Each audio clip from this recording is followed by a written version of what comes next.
Boa tarde a todos e a todas. Estamos aqui para mais uma palestra da disciplina Temas de Arquitetura Moderna Brasileira, hoje com o Elcio Gomes, que vai nos expor sobre o tema Composição Arquitetônica e Engenharia de Estruturas nos Palácios de Brasília. Boa tarde, Elcio Gomes. Boa tarde, Ana. Elcio é arquiteto graduado pela UNB em 1995 e fez mestrado e doutorado em arquitetura e urbanismo na mesma instituição. Atualmente é arquiteto da GSR Arquitetos Associada e também arquiteto da Câmara dos Deputados. É pesquisador, colaborador do programa de pós-graduação da FAO-UNB e autor do livro Os Palácios Originais de Brasília. Com você, Elcio. Obrigado, Ana. Boa tarde, pessoal. Eu já vou tirar minha cara da tela aqui para compartilhar a lista da nossa conversa. Antes da gente iniciar, eu queria agradecer a Ana, agradecer ao Cláudio, ao Rafael, a oportunidade de poder participar nesse ciclo de debates, e já tem sido muito bom o resultado das palestras que foram apresentadas, tem sido uma experiência muito boa e eu espero contribuir agora com a discussão sobre o tema da expressão arquitetônica e, mais especificamente, tratando da composição arquitetônica e engenharia de estruturas dos Palácios de Brasília. O objeto dessa conversa nossa agora são os primeiros palácios construídos para a inauguração da capital, arquitetura do Oscar Niemeyer, engenharia de estruturas Joaquim Cardoso, são o Palácio da Alvorada, o Palácio do Congresso, o Supremo Tribunal e o Palácio do Planalto, com funções desde residência oficial e principalmente na Praça dos Três Poderes, abrigar os poderes da República. Esses edifícios eles deveriam ser edifícios representativos, monumentos para a nova capital, e que deveriam também ser construídos em pouco mais de 3 anos e meio. Estava até conversando antes com a Ana que é bem interessante como vocês conseguiram organizar as palestras, e eu percebo que a conversa de hoje ela é uma ponte entre o que o Danilo falou na semana passada e o que o Juliano vai falar na semana que vem. Em resumo, a gente está tratando desse assunto que é a síntese projetual e construtiva, que é característica da arquitetura moderna, e tratando essa ideia de ordenamento, da expressão da arquitetura a cargo de um ordenamento e de um sistema estrutural. Essa síntese, no caso do Oscar Niemeyer, ela é elaborada ao longo da carreira dele, trazida como uma questão teórica e até doutrinária já no projeto Museu de Caracas. Já se apresenta nos primeiros riscos para os projetos dos Palácios de Brasília, se materializa efetivamente nesses edifícios e tem como ponto alto as construções pré-fabricadas da UNB, com destaque para os edifícios de serviços gerais térreo, que são basicamente compostos de 2 elementos pré-fabricados, isso adiantando um pouquinho que o Juliano já vai mostrar na semana que vem. Então, o que a gente vai tratar hoje é desse primeiro momento da síntese que aconteceu justamente nos palácios construídos para a inauguração e para a transferência da cidade, da capital. É bom lembrar que essa relação e a integração entre a arquitetura está vinculada a uma tradição. Até a década de 30, os arquitetos tinham uma sólida formação técnica, com disciplinas que, além de resistência dos materiais, que eram aprendidos na própria universidade, o cálculo de estruturas, cálculo de fundações, fazia parte também de tratados de arquitetura. Os engenheiros, por sua vez, tinham uma sólido conhecimento humanístico. Na Politécnica, faziam parte do currículo disciplinas relacionadas à teoria da história da arte, que também constavam dos manuais de construção daquela época. Esse conjunto, essa base formativa comum, ela, de certa forma, impulsionou e consolidou uma tradição da construção do concreto armado, fomentada também pela ida de muitos profissionais para o estrangeiro, pela imigração de alguns profissionais para cá, no final da década do século XIX, aliás, e também com a contribuição dos institutos de ciências, com destaque aí para o Gabinete de Resistência dos Materiais na Escola Politécnica de São Paulo. Isso fez com que a engenharia de estruturas do Brasil fosse reconhecida, inclusive internacionalmente, e nesse período com vários artigos publicados no exterior, com destaque principalmente para a atuação do engenheiro Emílio Balgatti. Cardoso e Oscar Niemeyer faziam parte dessa tradição, e é o que a gente pode ver com mais detalhes nos projetos dos palácios. A ideia aqui é a gente identificar, com base na ideia da composição arquitetônica, como ordenamento das várias partes do edifício para constituir o todo, como que essa integração se operou nas primeiras ideias de concepção da composição arquitetônica e como ela se viabiliza na engenharia de estruturas e como ela se materializa do ponto de vista da construção. O texto de 59, depoimento de Niemeyer, ele já indica quais são as premissas em jogo, mas no livro A Forma da Arquitetura ele explica um pouco mais, e isso avança um pouco mais as explicações. E ele fala das premissas em jogo, ou seja, a ideia aqui é caracterizar as estruturas, a arquitetura com as próprias estruturas, e ter uma intenção clara, de modo que, terminada a estrutura, a arquitetura estivesse presente também. A gente repara que essa é uma intenção do ponto de vista de uma intenção muito esperta do ponto de vista da construção e de projeto também.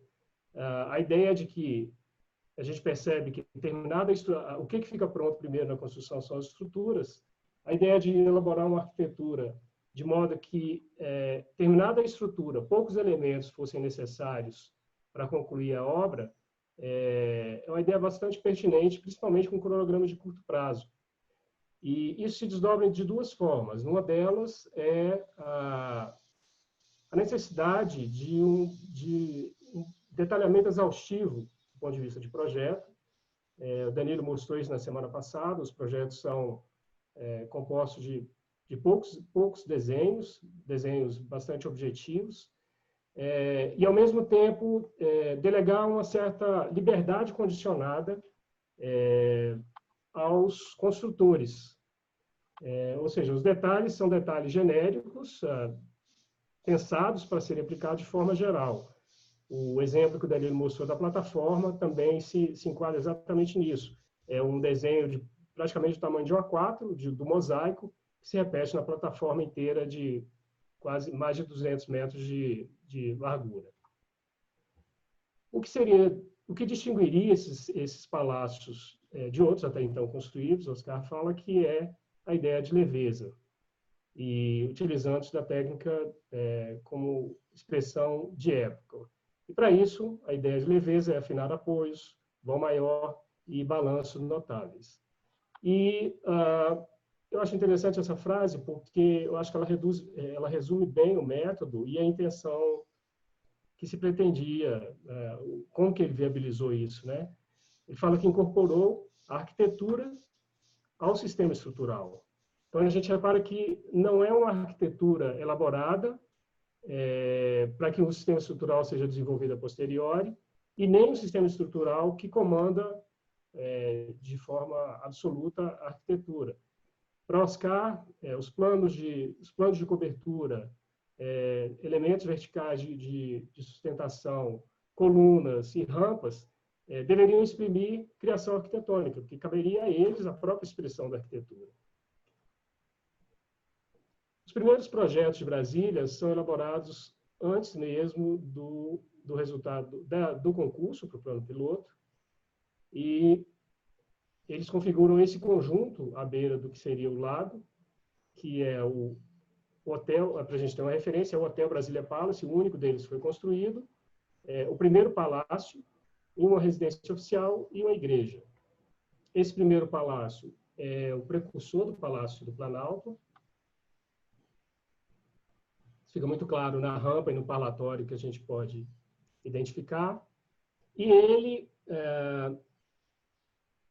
apresenta os principais atributos que vão se repetir nos demais projetos e nos palácios construídos também. Ou seja, um sistema comandado pelo ordenamento estrutural, com apoios internos distribuídos segundo esse ordenamento, essa malha, um plano superior de cobertura, um plano intermediário, e as colunas como aspecto caracterizador de palácio. Nessa ideia de caracterizar a arquitetura pelas estruturas, o que a gente percebe do ponto de vista dessa etapa de concepção, de composição arquitetônica, é que a elaboração e até mesmo os avanços em termos de estudo dos elementos que são propostos, eles demandam e têm correlação com conhecimentos de fundamentos de estruturas. Como é o caso da teoria de Euler, para flambagem de pilares, onde 3 elementos são importantes do ponto de vista do cálculo. Um deles é a seção dos elementos verticais, dos pilares. O segundo é o comprimento desses elementos. E o terceiro é o tipo de vínculo que eles estabelecem ao longo da peça. Timoshenko mostra que, para pilares com articulação nas duas pontas, a melhor forma concentra massa na parte intermediária, ela tem melhor desempenho com concentração de massa na parte intermediária. E a gente vai ver que é justamente esse o desenho da coluna dos pilares internos do primeiro palácio elaborado por Niemeyer, que são muito próximos da estrutura, do ponto de vista do comportamento estrutural ideal. Ainda voltando à fórmula de Euler, ele comenta que, ao se fixar uma das extremidades com um apoio rígido, o comprimento efetivo de flambagem é reduzido em torno de 70%. Isso pode ser tirado, poderia se tirar partido disso de duas formas. A primeira seria, para uma mesma peça, admitisse uma maior carga, ou, mantendo-se a mesma carga, ter-se uma certa liberdade na variação da seção da peça. E é justamente esse tipo de liberdade que vai proporcionar, que parece ter sido viabilizado a variação de estudos da própria coluna em arco, ou seja, ao fazer com que o plano intermediário funcione como um sistema de apoio engastado, faculta uma certa liberdade para o desenho da coluna, e é o que a gente percebe, a coluna variando de um desenho mais robusto para um desenho mais esbelto, sem continuidade, até o desenho final, onde espaçamento, forma e proporção são o que se persegue nessa ideia de leveza e elegância. Isso acontece na variação dos desenhos do próprio palácio, do primeiro, até a versão final, que é assumida para o Palácio da Alvorada. Palácio da Alvorada pronto, já em construção, concurso do plano piloto, resultado do concurso do plano piloto divulgado, e a proposta de Lúcio Costa para a Praça dos Três Poderes e para o Congresso Nacional. A gente identifica a vinculação com aspectos da tradição e da própria interpretação moderna do que seria o parlamento. Segundo a tradição, como o próprio Comas nos lembra, os exemplos do passado traziam os parlamentos com os plenários como elementos principais à disposição do espaço que comandam toda a composição. E a gente percebe que cúpula e coluna são caracterizadores desse tipo de edifício, expressando o poder. A interpretação moderna do parlamento, desses aspectos e do parlamento, já havia sido construída em Nova York, em 1952, já estava pronta, e justamente de onde Lúcio Costa estava voltando. E a gente percebe também, só nos desenhos do Lúcio Costa, mas também como que essa imagem de parlamento moderno foi impactante para os arquitetos da época. Aqui nos desenhos do concurso para o Senado, esse é o projeto do Mindlin, segundo colocado. A gente nota que o projeto dele traz inclusive os mesmos tipos de interrupção na torre, o embasamento e a cúpula. Lúcio Costa também traz nos croquis do concurso desenhos parecidos, e a proposta para o Congresso Nacional vai ser justamente numa composição que combina esses três elementos, a torre alta, a cúpula e o embasamento. Depois disso, Oscar parte dessa sugestão de Lúcio, elabora uma centena de desenhos a partir da variação desses elementos. Os primeiros deles apresentando e incorporando a ideia da coluna em arco, que foi elaborada para o Palácio da Alvorada, numa intenção de dotar esse edifício de uma certa unidade, ou seja, o elemento que conferiria unidade seria a própria coluna. Esse aqui é uma dessas versões do projeto, com os plenários muito próximos do plenário da ONU. Uma segunda versão já com as cúpulas, uma invertida, inclusive, e destacadas do prédio, mas ainda com as colunas, até a versão final, onde as colunas deixam de fazer parte da composição e concentra-se o trabalho na relação entre as torres gêmeas, as cúpulas e o plano delgado sobre o qual elas se assentam. A versão final que a gente conhece. E a gente nota também que na ideia da cúpula invertida, é possível identificar também aspectos de fundamentos relacionados a conceitos de estruturas. O que a gente nota aqui é que a cúpula invertida proposta por Niemeyer é um segmento de parábola, e a gente percebe na simulação simplificada para o arco correspondente ao mesmo elemento, que os pontos de contato e de apoio na plataforma coincidem justamente com pontos do momento nulo em relação ao gráfico de momentos fletores para esse mesmo arco. Se a gente imaginar que essa era uma forma inusitada, e certamente já vendo aí um cálculo complexo, a ideia de dispor esses apoios nesses pontos nulos de momento é bastante pertinente para a condução do cálculo estrutural. O projeto seguinte é a primeira proposta para o Supremo Tribunal Federal, que volta com a ideia das colunas adotadas no Palácio da Alvorada, e que logo depois é modificado a partir do mesmo elemento, adotando-se a semicoluna em rotação, caracterizando quase um novo edifício, um outro tipo de caráter para o edifício. O que se percebe dos desenhos iniciais é que essa proposta da coluna ela tinha uma esbeltez bastante considerável para os 11 metros que ela teria.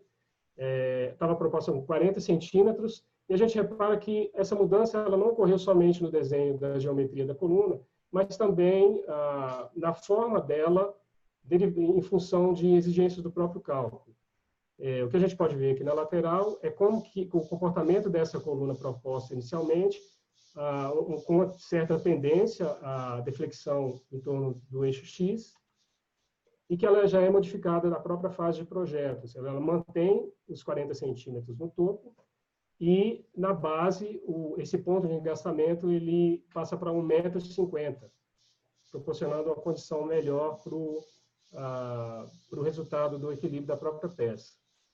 Esse é o desenho da coluna a mesma solução foi adotada para o Planalto, esse é o desenho da coluna do Planalto, onde a gente vê que o resultado final, além de configurar um desenho bastante elegante da coluna, garante essa ideia do elemento mais esbelto, como é o que se percebe na frente do edifício.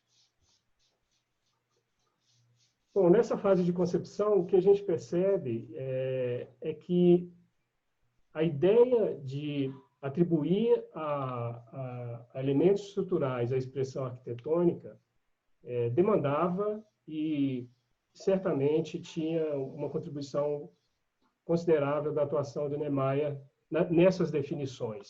Isso fica muito claro quando a gente pega alguns cadernos de projetos, vários deles estão disponíveis na Fundação, no site da Fundação, e percebe como que ele resolve, do ponto de vista construtivo e estrutural, muitos dos projetos, e eles são apresentados em pranchas de A3. Em alguns desses casos, ele chega a explicar como que são essas definições, e como no caso do Museu de Caracas, simplesmente uma pirâmide invertida, ele apresenta que os cálculos estão finalizados de grande simplicidade, né?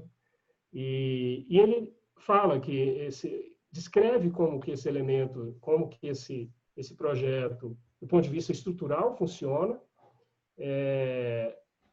de uma forma muito racional, muito clara.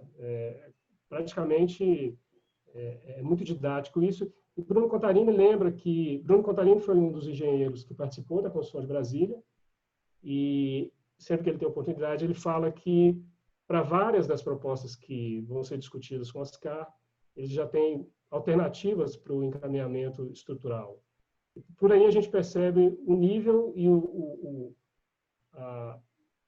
nível de conhecimento e o nível de abrangência do tipo de solução que vai ser adotada para cada caso. Bom, se na fase de composição a ideia é de que esse tipo de conhecimento é bem-vindo do ponto de vista da arquitetura, no caso da engenharia de estruturas, isso se complementa com a interlocução qualificada para justamente viabilizar as obras. E o que a gente percebe é que, no caso do Joaquim Cardoso, isso se apresenta em pelo menos 3 aspectos que a gente pode identificar a partir dos projetos. Cardoso, o primeiro deles é a questão da adequação geométrica. Cardoso diz que a arquitetura sempre foi, em todos os tempos, um problema de realidade geométrica. E ele vai falar desse trabalho do desenho geométrico, do encontro das tangências com curvas, e dos contatos entre retas e curvas, e vai associar isso de forma poética com a ideia de música, dos próprios quartos do tom da música. Isso a gente pode perceber, por exemplo, na coluna da Alvorada, entre uma curva parabólica, que eram os primeiros desenhos, e uma curva elíptica de certa proporção estranha,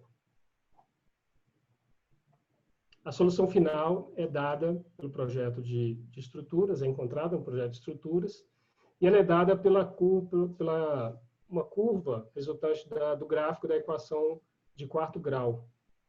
Aqui a gente vê a equação aqui embaixo. Esse aqui é o trecho que resulta no desenho da coluna e que tem continuidade com um segundo arco complementar. Esse é o desenho da aplicação dessa geometria com a forma construída e que a gente vê que foi justamente aquela que define a forma que está lá hoje. No caso da cúpula invertida, como a gente viu, Oscar propõe uma revolução de uma curva parabólica, mas, ao que tudo indica que essa questão da cúpula e da solução da cúpula estava relacionada a uma expressão de leveza que dependia muito do tipo de curva que ia ser adotado. Esse desenho aqui, ele sintetiza um pouco isso e vai tratar daquela famosa tangente E a gente percebe que quanto maior a tangente da curva adotada, maior é a impressão de que a cúpula está afundada na plataforma. O desenho de Niemeyer já atuava nesse sentido de fazer com que a cúpula tivesse uma certa leveza no contato com esse plano, mas se avança um pouco mais e a proposta do Cardoso não é pela cúpula parabólica, mas sim pelo um segmento de elipse, onde a gente percebe nesse desenho aqui a diferença justamente dessas tangentes, de onde vem a famosa frase que Oscar costuma dizer, né, que Cardoso ligou para ele dizendo que descobriu a tangente, que faria com que a cúpula parecesse pousada. Mas a gente percebe nesse desenho também que o desenho da elipse não tem a mesma terminação do desenho da parábola. E aí o que Cardoso faz é combinar essa geometria da elipse com o tronco de cone, e o resultado final é justamente a interseção desses dois elementos, fazendo com que a seção da curva ela seja, na verdade, uma seção geométrica composta. Mas ainda que ela seja composta, Cardoso limita o problema do cálculo à elipse. Propõe uma segunda cúpula abatida para vencer o vão e que sustenta o forro abaixo e a cobertura acima. E aqui a gente pode ver no corte o que de fato funciona estruturalmente, quais são as peças que funcionam estruturalmente. Nesse corte a gente percebe que todas as cargas são concentradas na cúpula abatida, transferidas para o anel superior, daí percorrem essa casca que funciona como uma série de pilares inclinados, atados pelo anel, até o anel inferior e para ser distribuída sobre as vigas da plataforma.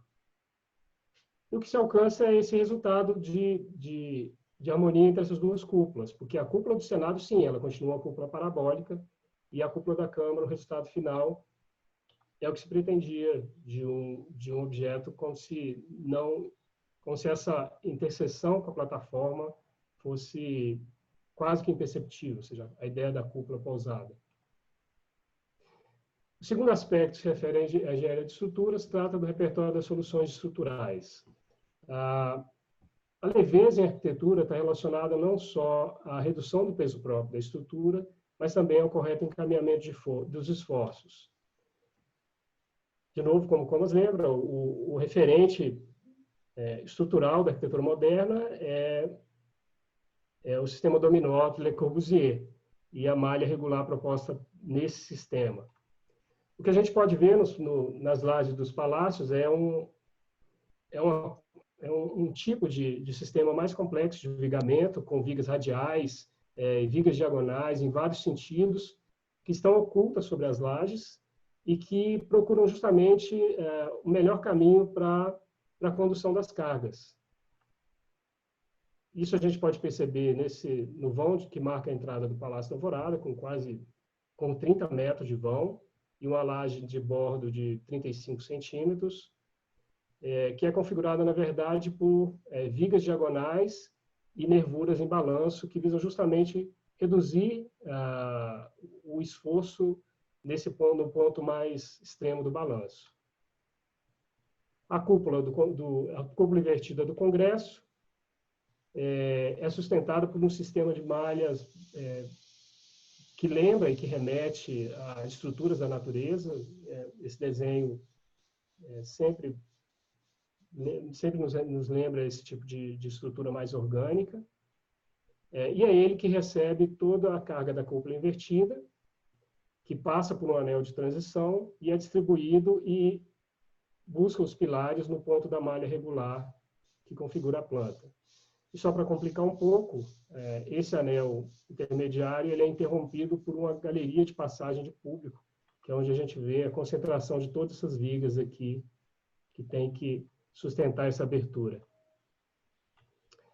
Esse é o desenho, a simulação do conjunto inteiro. Aqui a gente vê justamente a cúpula, como ela foi resolvida e se resolve em si própria, transferindo cargas verticais, e para as curvas do plenário, que também funcionam como suporte nesse caso.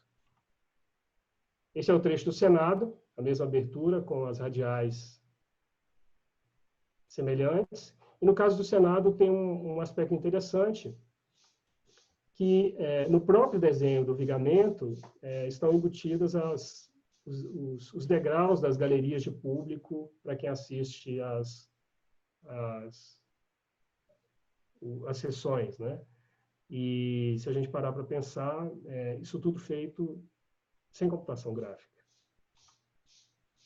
Esse é o resultado final, essa é a malha resultante do vigamento estrutural que foi construído.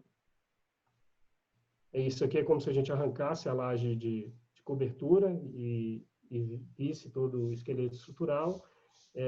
Elementos bastante robustos e que se assemelham quase que a vigas de viadutos e pontes.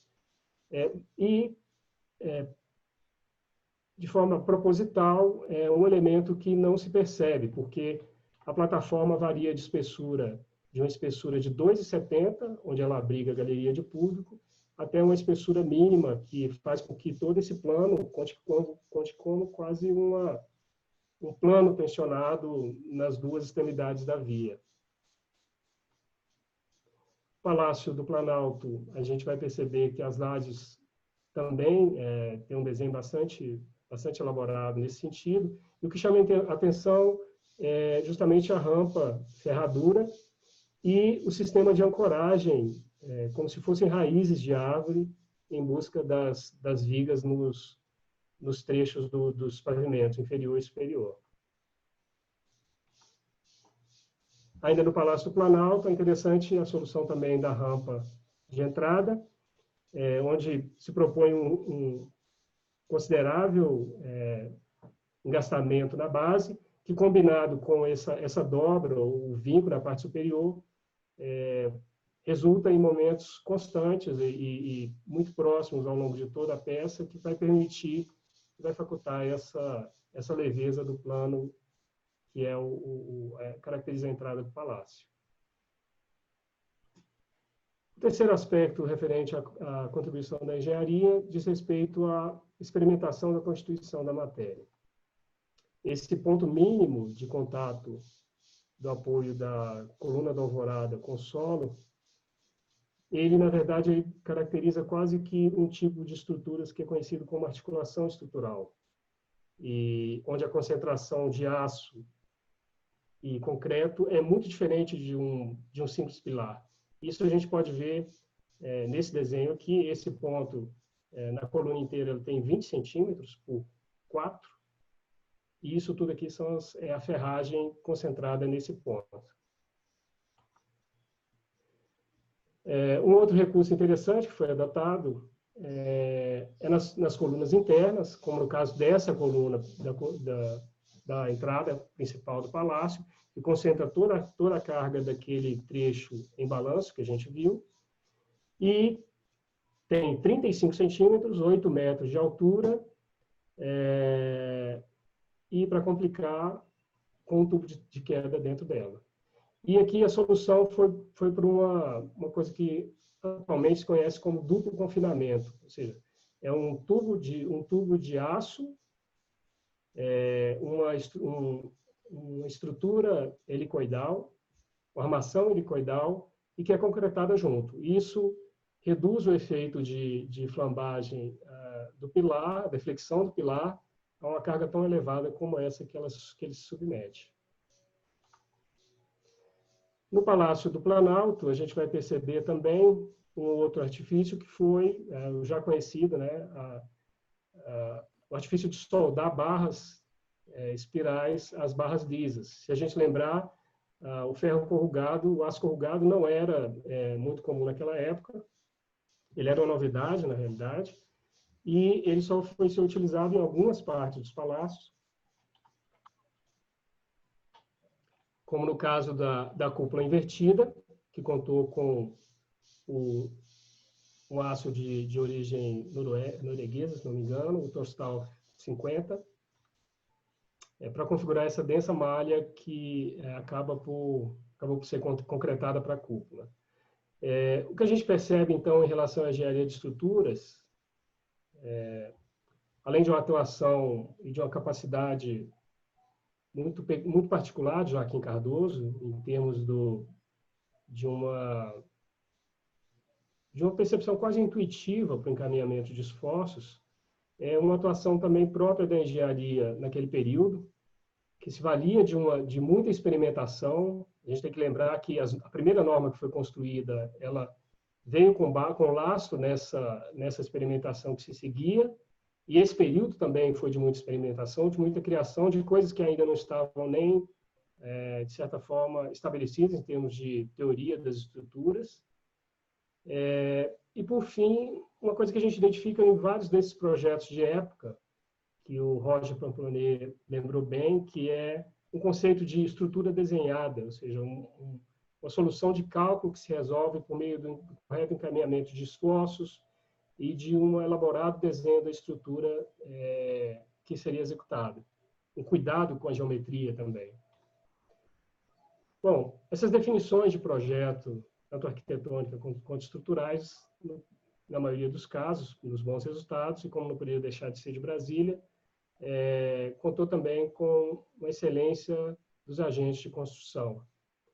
Como no caso da construtora Rabelo, que construiu o Palácio da Alvorada, fez um protótipo da coluna, não só para execução da geometria final, mas também para a encomenda dos mármores. A gente percebe um detalhe bastante bem elaborado, que é a pedra aqui nesse ponto, ela é esculpida para fazer a transição entre os topos das placas e uma placa que vem faceando.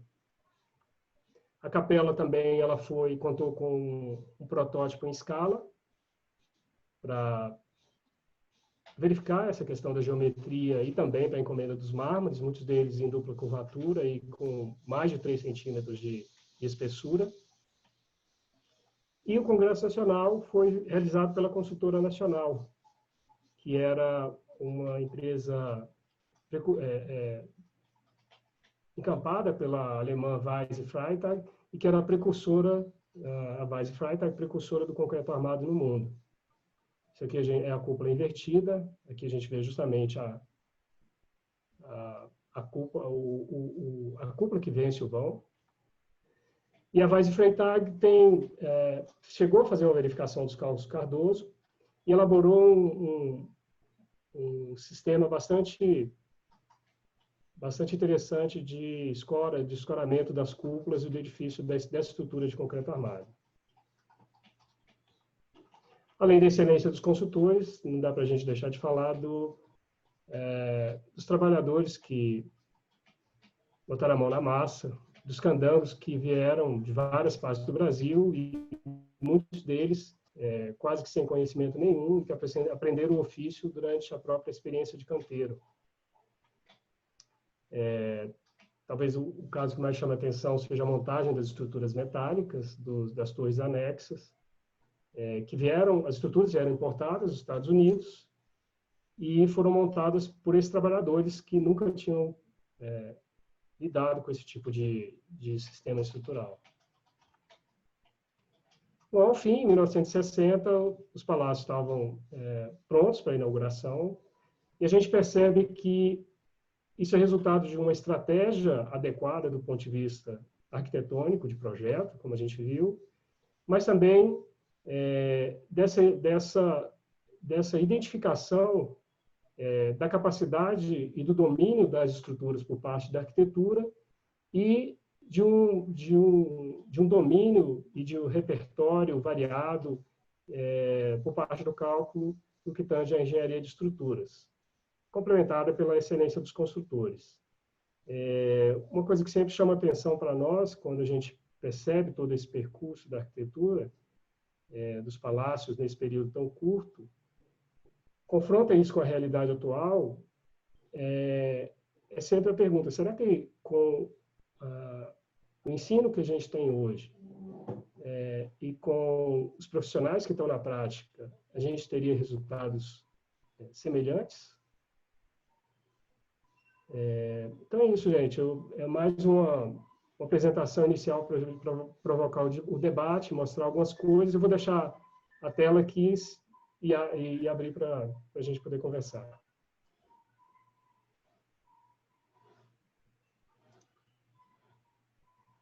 Ana, você está sem áudio. Esqueço, sempre esqueço. Parabéns, Elcio, muito bom, né? Algo que a gente, vendo realmente os desenhos, é impressionante, né? É realmente impressionante. Eu acho que você toca um tema muito importante, que é a relação com a Politécnica no Rio, que a gente fala muito pouco sobre isso. E os professores, mesmo depois, na FNA, os professores da Politécnica estão presentes na Faculdade Nacional de Arquitetura, né? Então, tanto os politécnicos recebem a influência durante muito tempo das artes, né? Como também os arquitetos vão receber a influência da Politécnica. Sim, Balgasso deu aula deu aula na Nacional de Belas Artes, por exemplo. Pois é. O Adécio Moreira da Rocha também, né? Que é, por acaso, meu parente também, que um livro que depois, o livro dele era usado nos cursos de arquitetura, né? De ensino da arquitetura. Então, eu acho que é super interessante e está aberto, então, para as perguntas. Tem uma colocação do professor Comas, excelente provocação e resposta, eu teria minhas dúvidas. Infelizmente, tenho que sair agora, espero que esteja gravado para ouvir mais tarde. Então, esperamos, professor Comas, que você depois nos mande essas dúvidas, né, para a gente continuar aí o debate. Eu queria que você, então, falasse um pouquinho mais sobre isso, se você tem essa relação, né? E que se fala tão pouco, né? Como se o desenho do Oscar fosse um desenho instantâneo, né? E tem todo um processo de chegar a uma determinada forma que vai passar exatamente por um diálogo também com o calculista. Então, eu queria que você falasse um pouco sobre isso, né? Que está, eu acho, muito distante. Parece que a gente, hoje em dia, tem que cumprir a disciplina de estruturas e não dialogar com ela, né? Nos cursos de arquitetura. O que a gente percebe assim, a partir de num determinado período dos manifestos do Oscar, tem muito ensinamento, né? Os escritos ali, depoimento, considerações de arquitetura, considerações também trata disso. O próprio Museu de Caracas, quando ele explica, ou seja, ele está falando do projeto e ele está falando de uma forma de como foi concebida, como foram resolvidos os resultados, né? E a partir de um determinado momento isso vira uma coisa assim, é o traço criador do arquiteto, o resultado disso, e sem desmerecer todo a capacidade criativa dele, o que a gente percebe quando a gente, por exemplo, vê todos esses desenhos elaborados para o Congresso, são mais de 100 pranchas de desenho, e toda a evolução que chegou num período muito curto, inclusive, é que a arquitetura, como a gente sabe, é resultado de muito trabalho e de muito suor, né? Muito trabalho de prancheta. Infelizmente, o testemunho que ficou para uma determinada geração, por parte dele, foi essa do mito do gênio criador. Eu acho que muitas pesquisas têm logrado êxito em desfazer esse tipo de leitura e mostrar que, sim, ele era um arquiteto muito competente, tinha um nível de conhecimento de estruturas, inclusive, considerável, e que trabalhava muito. E que, para chegar num nível que seja parecido com esse, não tem caminho diferente desse, não. O que, eu responder aqui ao professor Comas, e já entrando na provocação também, o que a gente percebe, o que era o diferencial daquela época para a época de hoje? Né? A gente falou na apresentação que um deles é essa base comum. Esses profissionais, eles detinham formação e capacidade de conhecimento que era compartilhada entre eles. Interessante é que, quando a gente vai nos congressos lá fora, que tratam da integração da arquitetura e engenharia, eles perceberam esse mesmo tipo de problema, que é o distanciamento e a ausência desse solo comum, e vem trabalhando no sentido de restabelecer esse tipo de diálogo que havia. Foi uma surpresa para mim perceber, por exemplo, que na Bélgica, o curso de arquitetura e engenharia, eles têm uma base comum de 3 anos, se não me engano, e só depois disso é que você tem 3 opções. Ou você se especializa como arquiteto, como engenheiro, ou como engenheiro-arquiteto. Então, esse tipo de formação, eu acho que era até a base da formação proposta por Darcy Ribeiro, aqui para a UNB também, essa ideia da base de formação comum, ela é muito interessante e eu acho que hoje talvez ela seja muito sentida na formação dos profissionais. E o que a gente percebe da prática mesmo é que a atual geração que está aí hoje, ela está muito condicionada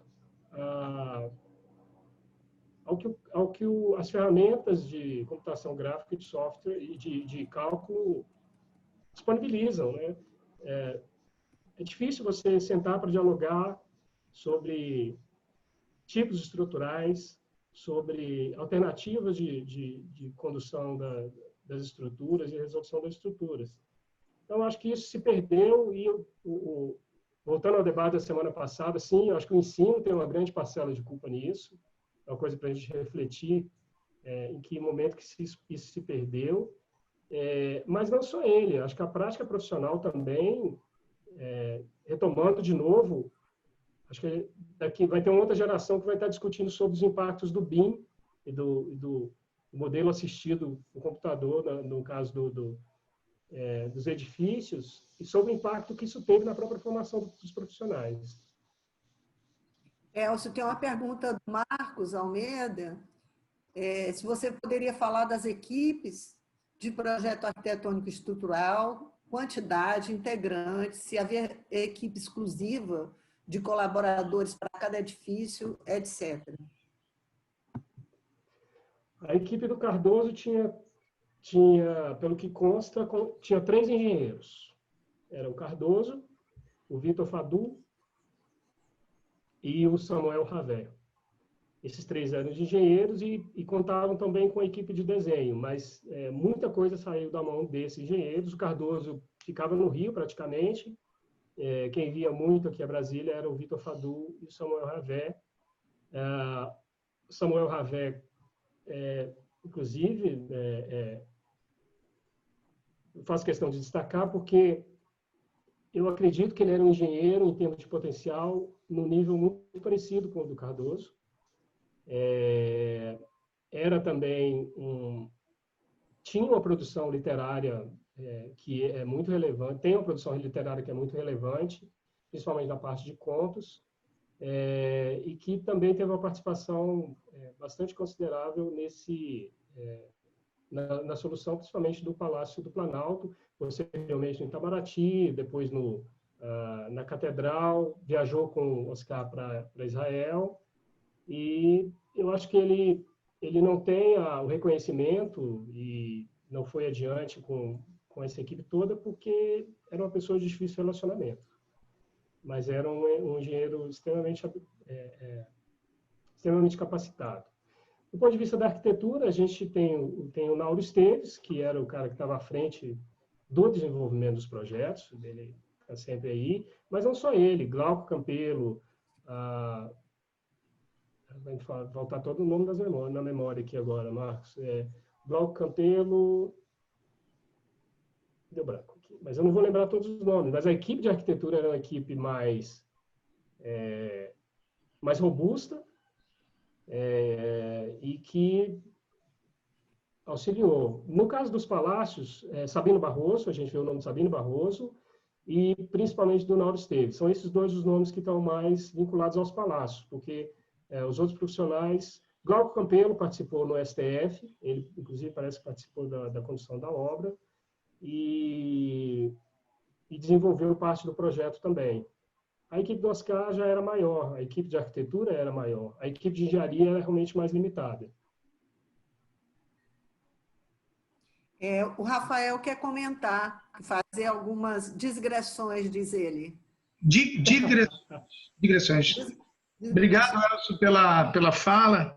Não, é um assunto que eu acho que começou na semana passada, para quem estava aqui, né, e foi ventilado novamente aqui pela Ana há pouco, sobre a formação politécnica versus acadêmica. E esse escrutínio do desenho do pilar por dentro, né, com a quantidade de ferro, eu acho que, vou repetir um termo, torna-se banal, que parece ser um deslocamento de um arquétipo dessa formação que o próprio Oscar teve, a geração dele, de escrutinar o desenho de uma coluna, de uma ordem e depositar ali, investir trabalho num elemento, que está aí também nessas propostas. É uma proposta revisitada de palácios que tem um ritmo, que tem um interesse na coluna que é de outra natureza, que é de outra... tem outros princípios por trás, né? Mas eu acho que são equivalentes. E talvez hoje não faça muito sentido no ensino a gente depositar tanta atenção assim a essas coisas. Não sei muito bem porquê, podemos avaliar, mas eu acho que é ainda uma formação que tem essa base acadêmica, mesmo num desenho que é, em tese, anti-acadêmico, ou uma ruptura, de alguma forma, tem rupturas, mas tem coisas que não se rompem de uma hora para outra, isso vale para tudo. E eu acho que confirma a imagem que me veio quando você estava mostrando o Alvorada, são as duas únicas pinturas, não sei se o óleo ou acrílica do Oscar, que são desenhos de uma Brasília arruinada e os elementos em destaque nesse desenho meio piranesi, das colunas. Ele fala, Brasília vai dar belas ruínas. E é justamente o que esses românticos do século XVIII fizeram com os elementos da atividade clássica, acadêmicos, que foi colocá-los eles, de maneira ficcional ou não, num cenário arruinado, que é a mesma coisa que o Oscar faz. Provavelmente ele também estudou o Piranesi quando estava na faculdade. Então, é essa volta, assim, que eu acho que às vezes aparecem essas conexões que falam um pouquinho sobre várias coisas ao mesmo tempo. E uma delas é essa tradição ainda muito presente nessa geração, né? E que eu acho que vem sendo substituída hoje por outras questões por conta desse distanciamento cada vez maior entre essa formação acadêmica e a formação que a gente tem hoje, que eu não sei nem adjetivar. Mas, enfim, não sei se você tem alguma relação tem mais duas perguntas, então eu vou fazê-las, tem 3, tá? Uma, Carolina, é um comentário, eu acredito que não, Carolina, a Poli e a FAO, USP, quer dizer, o arquiteto se formava em engenheiro arquiteto, engenheiro sanitarista ou arquiteto no passado, mas hoje eu acho que não tem esse curso comum, não sei. Na FAO tem, é o que a Carolina falou, Ana. Eles têm essa opção da dupla formação. Você faz um curso e faz 2 anos no outro curso e tem a dupla titulação. Eu acho que essa é uma coisa muito interessante que a FAO implementou, de fato, e é uma contribuição muito positiva no sentido de recuperar esse terreno perdido, esse solo comum.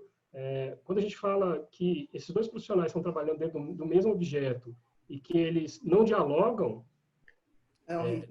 no mesmo dentro. É claro que a gente não está falando do arquiteto calcular a ferragem e nem do engenheiro de estruturas ter todo o pleno conhecimento dos aspectos da composição.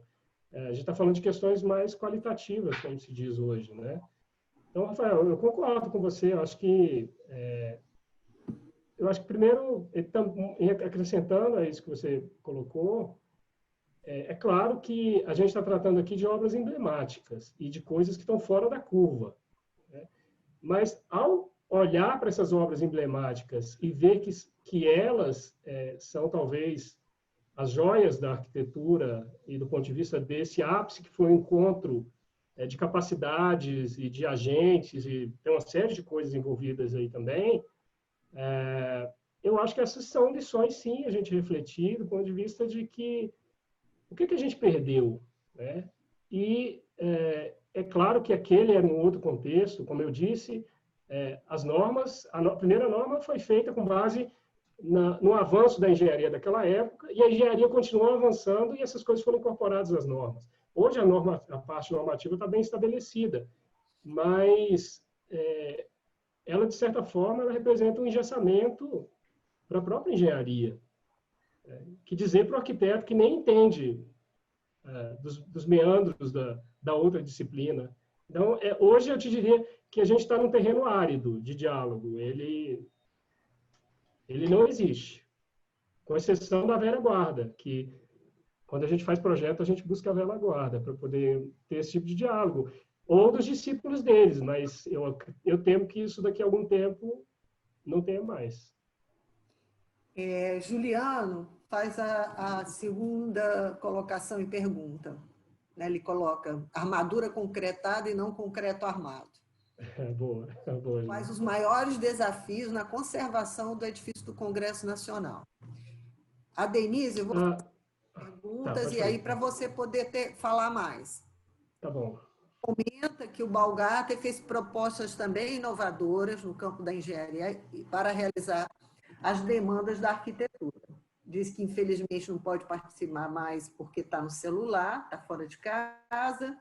E o Balgarter, como você falou, deu aula e não na engenharia. Ele procurava sempre esse diálogo da engenharia e da arquitetura. É mais um comentário dela, que está agora imbuída naquele acervo monstruoso do Balgarter, que são 3 caminhões. Eu já falei, coloquei que, na verdade, é uma história de vida, né? Classificar o acervo do Balgarter. O Roger passou por ele. Ele falou que foi meio assustador. Bom, concordo, Juliano. Armadura concretada. Eu estava vendo uma foto hoje de um dos níveis do Congresso e cada vez que a gente olha esse tipo de coisa, a gente se surpreende mais ainda com a quantidade de aço utilizada naquela construção, né? E ver se eu consigo recuperar aqui um desses desenhos para compartilhar. Em relação aos desafios para a conservação, por incrível que pareça, esses prédios foram construídos em 3 anos e meio, projeto sendo feito junto com a obra, e isso, assim, a estrutura era lançada, o estudo preliminar era lançado, e esse estudo com base nesse estudo preliminar, já era feita o projeto de fundações e a obra seguia, né? E o desenvolvimento de projeto era com fundação já pronta. Apesar de toda essa correria, a gente vê que essa estratégia de projeto que o Oscar estabeleceu foi muito... resultou em construções muito robustas para aquela época e para as condições em que elas foram construídas. Os materiais de acabamento estão muito bem conservados, passado esse período todo. As estruturas estão muito bem. O que a gente precisa hoje, praticamente, é evitar que a água infiltre nas peças de concreto. Então, a gente está falando de sistema de permeabilização, que tem que ser revisitado. As placas de mármore, a gente tem um problema de assentamento das placas, algumas delas desprenderam por conta do sistema de assentamento da época, e uma outra atuação que uma outra frente de trabalho nossa que a gente deve enfrentar. E, por fim, esquadrias, ou seja, a gente está falando essencialmente de envoltórias do prédio, e que estão expostas a intempéries. Fora isso, o edifício está muito bem para o período que ele já percorreu, e a gente deve cuidar dessas coisas. A principal preocupação é em relação a essas estruturas ousadas, e que a gente vai cuidar dela, pretende cuidar justamente cuidando da impermeabilização, e não tanto de problemas estruturais em si. Está aí a armadura concretada, Juliano? Estão vendo aí? Esse é um dos... Olha só, isso tudo aqui foi concretado desse jeito. quantidade de ferro que a gente tem, esse é o trecho do nível do Salão Verde da Câmara dos Deputados. Importante ver, é tudo barra lisa, né? Tudinho ali. Tudo barra lisa, exatamente. É isso que eu falei, não existia, o ferro corrugado era novidade. Eles fizeram esse artifício de soldar as espirais em alguns casos, utilizaram o Tostal 50 em casos específicos, que era um aço importado, mas, no geral, barra lisa. E a outra pergunta... Deixa eu ver aqui, Ana. Como é que é a outra pergunta, Ana? Não, está sem áudio, Ana. Não estou ouvindo, Ana. Você está sem áudio. O áudio, Ana. Sempre esqueço isso. Desculpa, gente. Assim, Danilo, faz um comentário. Não sei se alguém fez o cálculo do percentual de aço para os demais palácios, mas segundo a análise do Teatini, o percentual de aço na estrutura da cúpula está dentro da média atual de uma estrutura convencional. É verdade. No caso da cúpula, é isso mesmo. Eu lembro que eu fiz esse cálculo na seção, principalmente dos anéis, e ele correspondia a isso mesmo. Eu só vou voltar a Denise aqui, que ela falou do Baumgart. Eu acho que a contribuição do Baumgart é muito expressiva e, infelizmente, ele faleceu cedo, né? E a produção só não é maior por conta disso, porque a participação dele, ele é o precursor dessa, apesar da formação, apesar não, são formações distintas, né? Baumgart aqui no Rio de Janeiro, Cardoso na escola de Recife, mas o que estava se tratando em termos de universo do cálculo da engenharia de estruturas era compartilhado certamente por esses profissionais e Baumgart fazia parte dessa tradição também, né? Danilo, falei Danilo, Parmegiana. Cláudio queria fazer uma pergunta. Elcio, obrigado pela apresentação, ótima. A gente fala hoje, muito em dia, sobre qual foi o legado. Você trouxe 3 aspectos, né, dessas construções, que são os arquitetos, os calculistas e os construtores. A gente se dedica muito na faculdade a buscar essa genealogia da escola carioca de arquitetura, como ela vem se desenvolvendo. Você tem levantamento, Elcio, também de que legado deixaram Joaquim Cardoso, Samuel Havé, e que legado essas construtoras, como a Rabelo, a Nacional e a Pederneiras, são 3 que eu lembro de Brasília, deixaram em termos de tecnologia, inovação, continuidade desse trabalho, método de construção? Olha, eu acho que esse legado é o que justamente está resultando das pesquisas atuais, sabe, Cláudio? Porque, primeiro, quando a gente olha para Brasília, o que representou o canteiro de Brasília em termos tecnológicos é uma coisa impressionante, né? Da variação de tipologias de edifícios construídos, da variação de técnica empregada, ou seja, a gente fez um cálculo rápido. No Brasil, não teve nenhuma empreitada que utilizou o volume de estruturas metálicas, por exemplo, que aconteceu na Esplanada dos Ministérios, inclusive nesse período e até em períodos mais recentes também. Juliano vai mostrar na semana passada, certamente, a questão do pré-moldado, que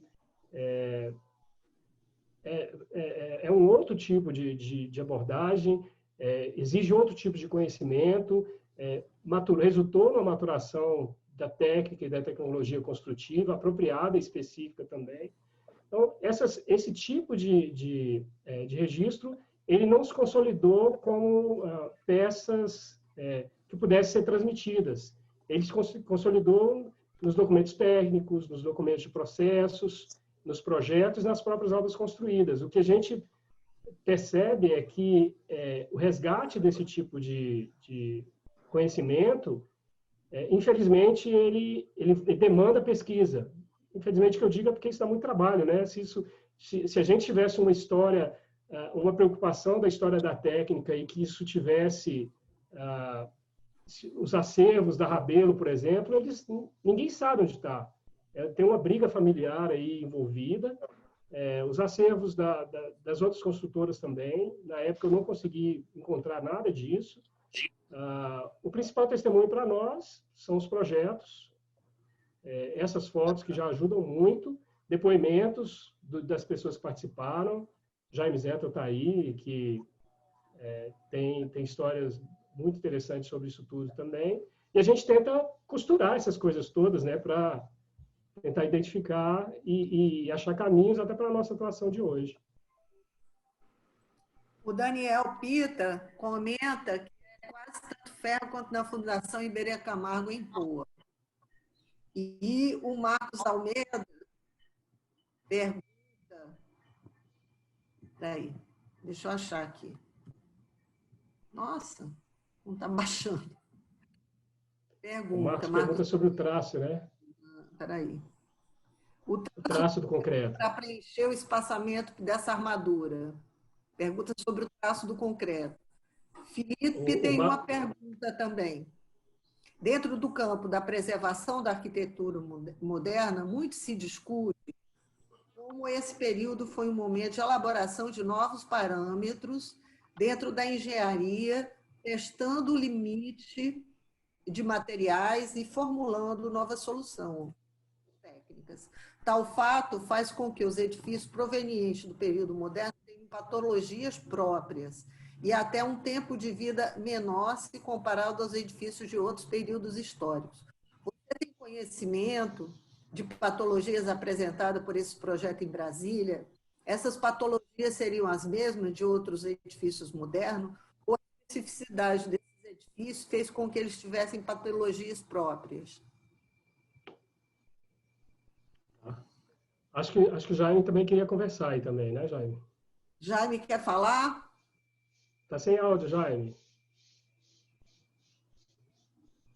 Jaime, você está sem áudio. Escrever Jaime sem áudio. Está sem áudio, Jaime.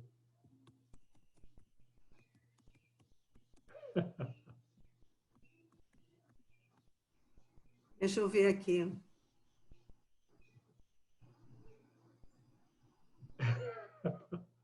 Jaime, nós não estamos te ouvindo, você está sem áudio. Ah, agora sim. E agora? Tem áudio? Tá bom. Aí, deu. Pode falar? Pode falar, Jaime. Não, é o seguinte, para lembrar que tem um projeto muito interessante do Bongar, que é a torre de televisão, o projeto Dr. Lúcio. A torre de televisão, sim, o cálculo é do Bongar. E eu tive contato com eles, o escritório. E o projeto do Dr. Lúcio para a torre de televisão era diferente do que foi feito, porque, segundo o Bongar, não dava certo. Então, foi simplificado e ficou a base daquele concreto, que é muito bonito, e que foi cálculo do Bongar. Ele era muito amigo do Dr. Lúcio, né? Era essa informação para você.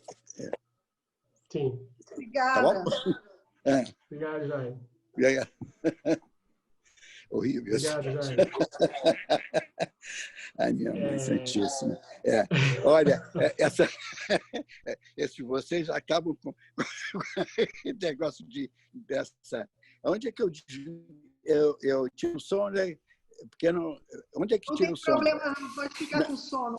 Não está com problema, não, que não está tendo barulho aí. Pode ficar. Tá ótimo. Obrigado.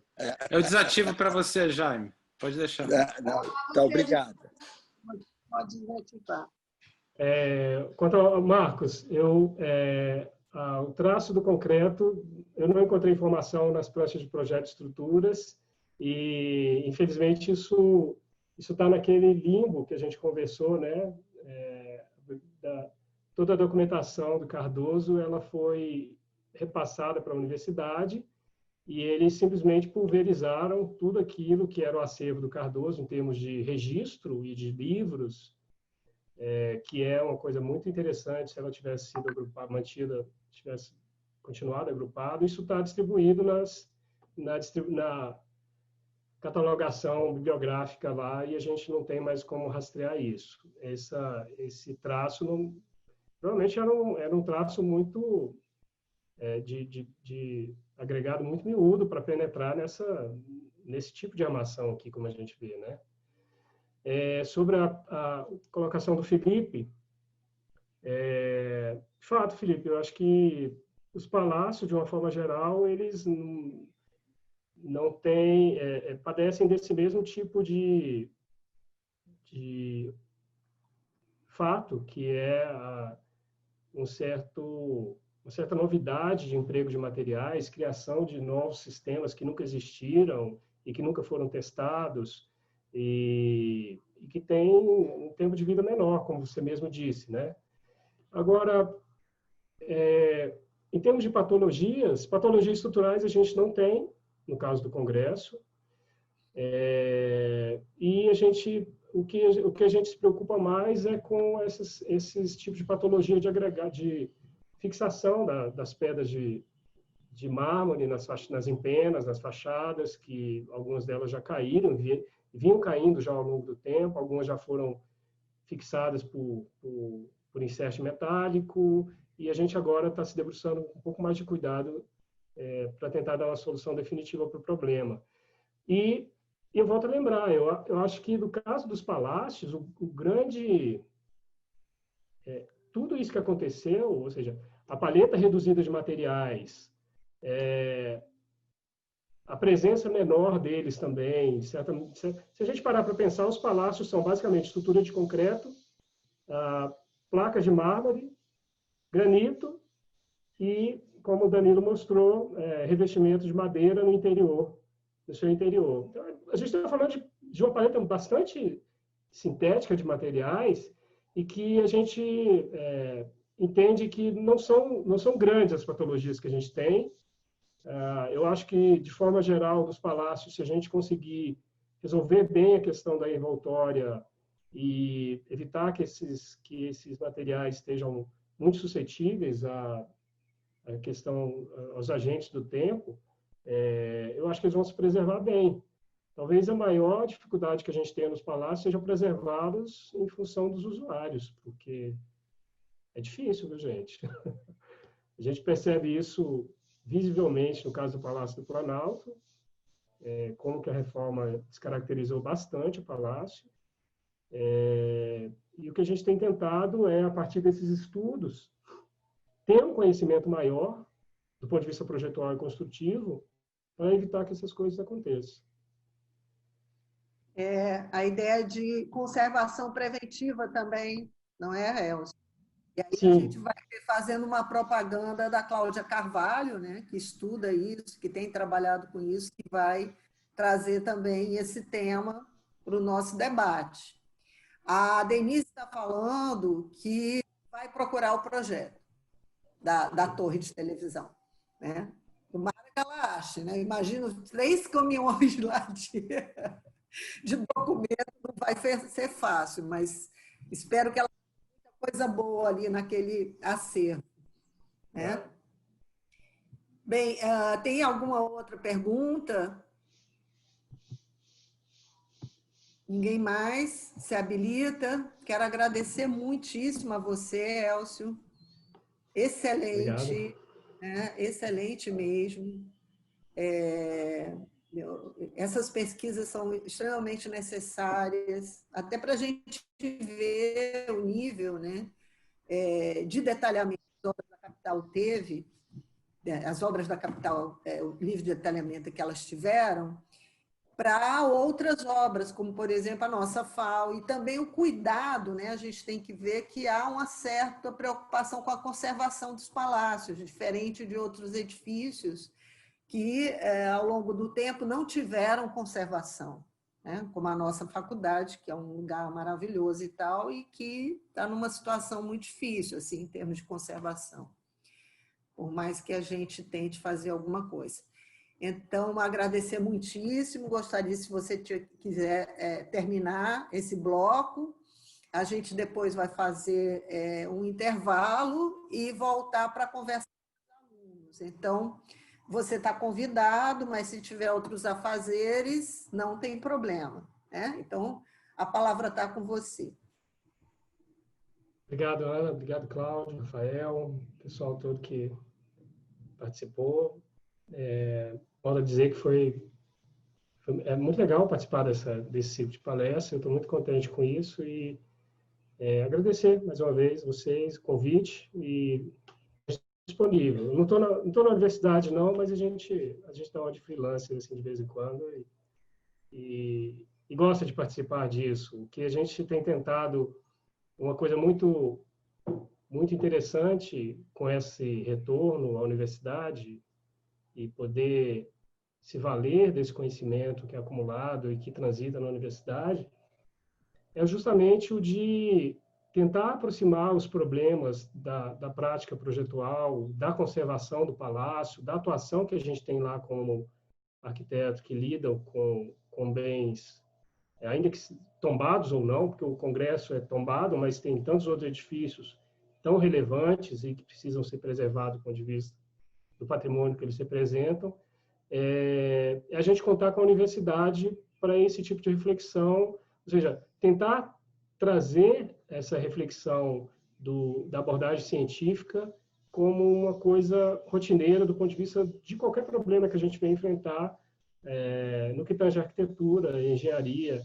Isso acho que tem sido benéfico nos dois sentidos, né? A gente tem consolidado melhor as nossas decisões, eu acho que a gente tem tido mais segurança para isso, e, em contrapartida, a universidade também, a gente também presta uma certa contribuição para a universidade. Então, tem sido muito gratificante participar desse tipo de debate justamente por isso. Muito obrigado. Vou acompanhar as próximas aí com expectativa.